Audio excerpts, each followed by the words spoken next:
So we're first going to scan Sarah's neck, and as I usually advocate, I look for the brachial plexus in the supraclavicular fossa. I find the subclavian artery and the nerves. Color mode.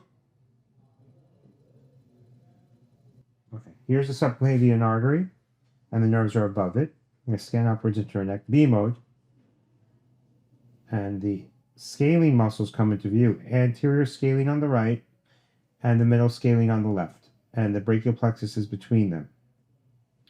Following the nerves up to the foramen, you can see them disappear. They're black and hypoechoic.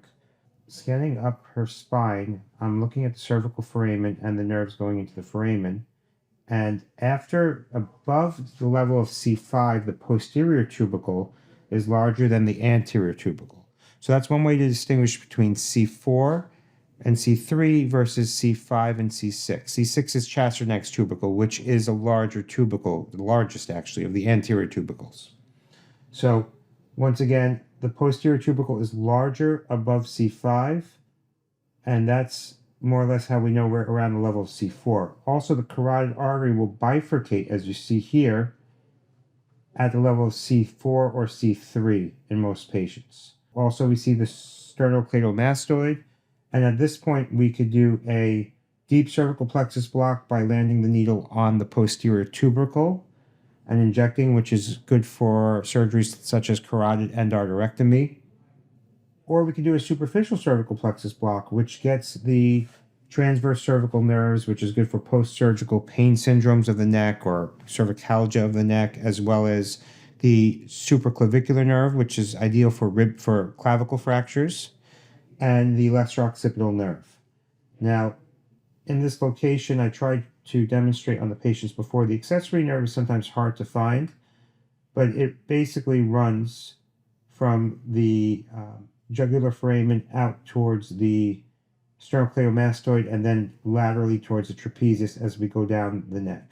And here's the trapezius, this large muscle on top. Here we see the carotid, and at the level of C6 is Chasternak's tubercle, which is going to hopefully come into view in a second. Right there.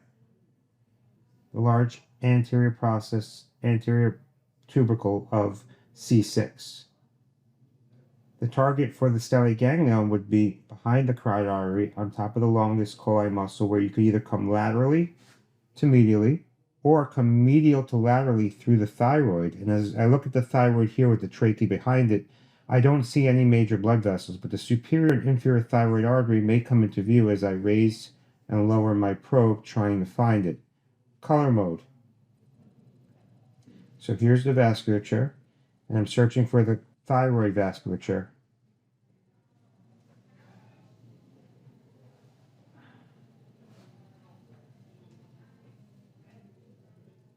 Here there is some blood more medial to the thyroid, some blood flow. And there we go. We're seeing a blood vessel inside the thyroid at the top. This is probably the superior thyroid artery.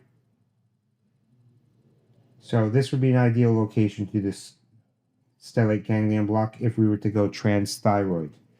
I normally use a 25 gauge 1.5 inch needle. It's usually long enough to get to the posterior border of the carotid artery, beyond that, anterior to the longus colli muscle, B mode.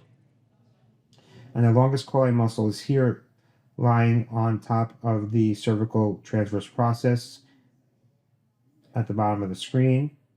Okay, here I believe I found the C7 nerve root because there's no real anterior tubercle to it. I'm going to identify the nerve in the center and make sure it's not a blood vessel. Color mode. Okay, it's not, but there is a blood vessel above it, so caution. I am a little low. I'm just going to scan up superior. That's a vertebral artery, and it's going to come posterior as I ascend and disappear into the bony canal, which we may be able to see it. There we go.